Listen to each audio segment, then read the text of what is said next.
Pillar ਬਣਾ ਦਿਆ ਜਿੱਥੇ ਜਿੱਥੇ ਡਰਿਲ ਕੀਤੀ ਨੇ ਹੈ।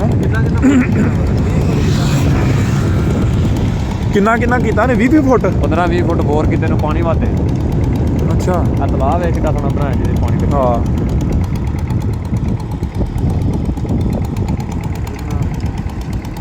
ਉਹ ਡਰਿਲ ਕੀਤੇ ਨੇ, ਹੁਣ ਉਹ ਸਾਰਾ ਸਰੀਆ ਜ਼ਮੀਨ ਦੇ ਵਿੱਚ ਜਾਏਗਾ। ਹਾਂ ਸਾਰਾ ਸਰੀਆ ਵਿੱਚ ਜ਼ਿਆਦਾ ਜਿਹੜਾ ਨਾ